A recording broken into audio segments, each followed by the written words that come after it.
Good morning everyone. Welcome to our channel again.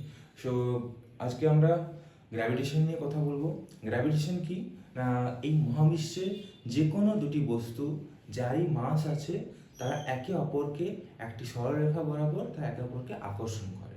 এই আকর্ষণ বলের মান কি হয় না, এই আকর্ষণ বলের মান বস্তু দুটির ভরের গুণফলের সমানুপাতিক এবং তাদের দূরত্ব যেটা তাদের ইন্টারমিডিয়েট যেটা ডিস্টেন্স, দুটো বস্তুর যেটা ডিস্টেন্স মধ্যেকার যেটা সরলরেখা বরাবর তাদের যেটা ডিস্টেন্স, সেই ডিস্টেন্সের তাদের বর্গের ব্যস্তানুপাতিক। মানে আমরা চলো আজকে শুরু করি গ্র্যাভিটেশন। আমরা কি দেখছি যে gravitation, first let me right this name. Okay, so ধরে নাও একটা মাস অবজেক্ট যার মাস হলো m1 আর একটা ধরো মাস অবজেক্ট লেটস সে যার মাস হলো m2। ওকে, সো তাদের মধ্যেকার যেটা ডিস্টেন্স সেটা ধরে নিচ্ছি r, তাদের মধ্যেকার ডিস্টেন্স। ওকে, এটা একটু আমার বেঁকে গেল লাইনটা, বাট হ্যাঁ, it's a straight line, you have to consider it as a straight line. The distance between them is r। Okay, so this one is r। So এই যে তাদের যে বস্তু, যে এই যে আকর্ষণ যেটা বল, আকর্ষণ বল, সেই আকর্ষণ বলের মান কত হবে না, এই আকর্ষণ বলটা হবে F proportional to m1 into m2 and F inversely proportional to 1 by r square.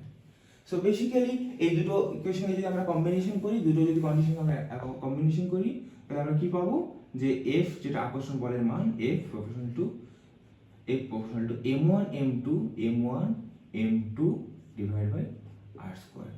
So এরপরে আমরা এই ইকুয়েশনটাকে এই যে এটাকে একটা কনস্ট্যান্ট টার্মের সাথে রেখে পর আমরা এই ইকুয়েশনটাকে ভাঙতে পারি, সেটা হচ্ছে F is equal to g m1 m2 by r square, g m1 m2 by r square. So এখানে যে gটা হলো সেটা কি, g is equal to, এটা হলো ইউনিভার্সাল গ্র্যাভিটেশনাল কনস্ট্যান্ট, universal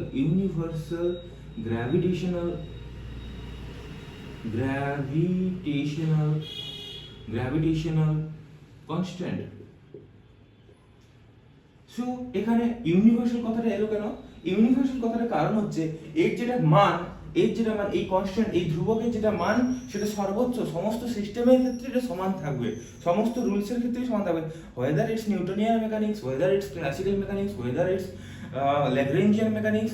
এই জি এর মান, এই জি এর ভ্যালু কোথাও ভ্যারি করবে না, এটা হচ্ছে gravity, that's why it's universal constant. What is the value of the G?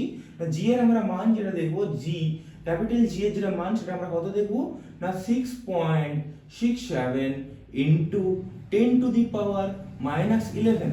So এর ইউনিটটা কি হবে? এর ইউনিটটা আমরা খুব ইজিলি বের করে নিতে পারবো। কিভাবে বার করব?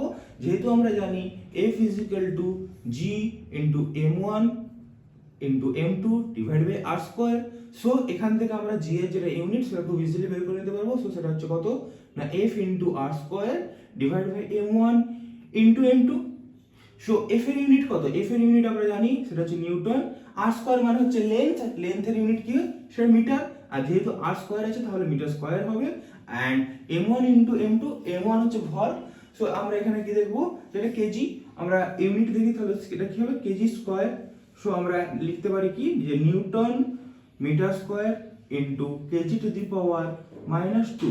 সো এখানে যেটা ইউনিট হবে কত, newton into metre square into KG to the power -2। So আমরা দেখলাম এখানে যে কোনো কিছু যদি আমাদের ইউনিট বের করতে হয় আমরা খুব ইজিলি বের করে নিতে পারি। সেটা কিসের মাধ্যমে, নাকি আমাদের সেটা কিসের মাধ্যমে আমরা বের করতে পারি না, আমরা যদি সমস্ত ইউনিট জানা থাকে তাহলে আমরা অটোমেটিক তার ইউনিট বের করতে পারি। এন্ড ডাইমেনশন, সিমিলার ওয়েতে আমরা ডাইমেনশনও বের করতে পারবো। কিভাবে ডাইমেনশন বের করব? লেটস সে সেম ইকুয়েশন থেকে আমরা ডাইমেনশন কিভাবে বের করব? f এর ডাইমেনশন কত, ml two the power -2, ml T two the power -2 into এখানে আছে কি, এখানে আছে l স্কয়ার, যেহেতু লেন্থের ক্ষেত্রে হয় l স্কয়ার, l যেহেতু এখানে r আছে তাহলে r মানে হচ্ছে l, যেহেতু r স্কয়ার l স্কয়ার হবে।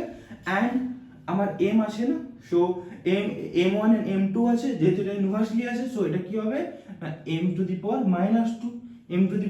-2, সো আমরা কত লিখতে পারি, আমরা লিখতে পারি যে m two the power -1 into l cube into t two the power -2। So এর ইউনিট কত, জি এর যেটা ডাইমেনশন, এর অ্যাকচুয়ালি ডাইমেনশন কত হলো, জি এর জি ডাইমেনশন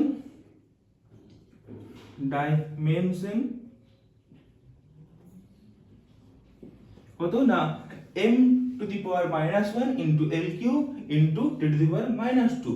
ইয়েস, আই থিংক তোমরা সবাই এটা বুঝতে পেরেছো যে এখানে m1 হলো একটা বস্তুর ভর, m2 হলো অপর আরেকটি বস্তুর ভর, এদের মধ্যেকার মধ্যে যে আকর্ষণ বল সেটা একটা সরলরেখা বরাবর কাজ করে, যাদের মধ্যেকার ডিসটেন্স কত না সেটা হচ্ছে r।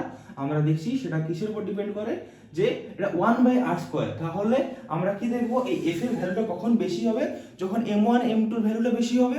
যদি m1 m2 এর ভ্যালুটা বেশি হয় তখন অটোমেটিক f এর ভ্যালুটা বেড়ে যাবে, আর এদের মধ্যেকার ডিসটেন্সটা যদি স্যার খুব বেশি হয়ে যায় তখন স্যার f টার ভ্যালু কমবে, কারণ এটা r² মানে proportional inversely proportional 1/r²। Yes, and one more thing তোমাদেরকে যেটা দেখতে হবে যে এখানে স্যার যেটা g এর ভ্যালু, এখানে g এর ভ্যালু সেটা কত আছে, 10 টু দি পাওয়ার -11। তোমরা একটা কোশ্চেন তাহলে করতেই পারো যে স্যার তাহলে আমি একটা মাস অবজেক্ট, আমার বন্ধু আর একটা মাস অবজেক্ট, তাহলে আমরা একে অপরকে কেন আকর্ষণ করছি না, আমরা একে অপরকে কেন আকর্ষণ করছি না, লেটস সে আমি আমার বইটাকে কেন আকর্ষণ করতে পারছি না, কারণ স্যার এখানে কোশ্চেনটা খুবই মানে খুব ইন্টারেস্টিং বাট অ্যানসারটা খুবই ইজি। কারণটা কি স্যার, এই জি এর যেটা ভ্যালু সেটা হচ্ছে -10 টু দি পাওয়ার 11 এর অর্ডার, -10 টু দি পাওয়ার 11 এর অর্ডার। তাহলে ফার্স্ট তোমাকে আগে কি করতে হবে, এই -11 এর অর্ডারটাকে তোমাকে আগে পজিটিভ ভ্যালুতে আনতে হবে। কি করে আসবে, এই যে m1 এন্ড m2 যে আছে, এই ইকুয়েশন যে আমরা দেখলাম এখানে যে m1 এন্ড m2 আছে, এদের মধ্যে কোনো একটা ভ্যালুকে স্যার এতটাই বেশি হতে হবে যাতে এই -11 এর অর্ডারটাকে স্যার ওভারকাম করতে পারে। তার মানেটা কি, মানে এর ভ্যালুটাকে নিশ্চয়ই তাহলে 10 টু দি পাওয়ার 11 এর থেকে বেশি হতে হবে। স্যার আমাদের ওয়েট কত, আমাদের মাস কত, আমি এখন খেয়ে দিয়ে খুব মোটা হয়ে গেছি, লেটস সে আমার মাস এখন 90 kilo, even to in reality more than 90, it's now 92, though I should work on it. But yes, so m1 is equal to কত না, এটা দেখা যাচ্ছে লেটস সে আমাদের ক্ষেত্রে আমরা যদি একটা বইয়ের অর্ডার করি আর একটা আমার নিজের অর্ডার করি, তো সেক্ষেত্রে কি হবে, m1 let's say m1 is equal to 92 and m2 is equal to ধরে নিলাম 1 কিলো, খুব ভারী বই পড়ছো তোমরা আজকাল, সো 1 কিলো 92 কিলো। স্যার এখানে 10 টু দি পাওয়ার 1 এর অর্ডার, এই ভ্যালুটা 10 টু দি পাওয়ার -10, এটার কোনো সিগনিফিকেন্স আসবে? পৃথিবীর মাস কত, পৃথিবী একটা বস্তু, বইটাকে পৃথিবীও টানছে, আমাকে পৃথিবীও টানছে, পৃথিবীর মাস কত, পৃথিবীর mass the mass of earth is equal to কত না 6 × 10 to the power 24, 10 to the power 24। So একটা মাস অবজেক্ট মানে এটা এখানে নালিফাই হয়ে যাবে। এই যে মাস অবজেক্ট আমরা যেটা দেখলাম F = g × m1 × m2/r², এই ইকুয়েশনটা যদি আমি আবার এখানে ঘুরে লিখি, আমি যদি আবার এটাকে ভ্যালুটাকে পুট করি, সো আমরা দেখতে পাবো, আমরা কি দেখব যে লেটস সে F যেটা একটা বইকে পৃথিবী কি শক্তি দ্বারা টানছে, কি আকর্ষণ কি ফোর্স দ্বারা টানছে, কত না F = এখানে মাস অফ E, তখন লিখবো mass of E, mass of book and G, capital G divide by তাদের মধ্যেকার ডিসটেন্স, এটা r², রাইট। তাহলে এখানে G এর ভ্যালু আমাদের জানা আছে, সেটা হচ্ছে 10 to the power -11, mass of the earth is এত, and mass of the book কত, মাস অফ দা বুক আমরা দেখবো let's say 1 kilo, right. And r², এদের r², এটা যেহেতু সারফেসই আছে, আমি r মানে আমি পৃথিবীর আরই বলতে পারি, পৃথিবীর রেডিয়াস যেটা সারফেসে যদি বইটা থাকে পৃথিবীর রেডিয়াস, তো সেটা কত, পৃথিবীর রেডিয়াস কত না 6.4 × 10 to the power 6 metre. Yes, so এটা তাহলে এখানে আমরা কি দেখব, এখানে আমরা দেখব যে এই যে এর যে ভ্যালুটা, এই যে মাইনাসের যে ভ্যালুটা 6.67 × 10 টু দি পাওয়ার -11, এই ভ্যালুটাকে এখানে যেহেতু m অফ E মানে মাস অফ আর্থ এটা এতটাই বেশি যে এই ভ্যালুটাকে নালিফাই করছে, ইভেন নালিফাই করার পরও ইভেন আমরা পজিটিভ ভ্যালু পাচ্ছি, সেটা কত না 6 × 10 to the power 24 into let's say এটা 1 কিলো, সো এটা নিয়ে আমার কোনো মাথা ব্যথা নেই। সো r², r মানে হচ্ছে তোমার এখানে কত না 6.4 × 10 টু দি পাওয়ার 6 তার হোল স্কয়ার। এরপর তোমরা একটা জিনিস দেখো, আমরা even যদি ক্যালকুলেশনটাকে প্রপার নাও ইভেন কমপ্লিট করি, তোমরা একটা জিনিস খুবই বুঝতে পারছো, সেটা কি না এখানে জাস্ট 10 এর অর্ডারগুলোকে দেখো, 10 এর অর্ডারটা কত, 10 টু দি পাওয়ার -11 একটা, এটা আছে আমার 10 টু দি পাওয়ার 24, আর এটা আমার কত, সেটা 10 টু দি পাওয়ার কত হয়ে যাবে, 12 হয়ে যাবে।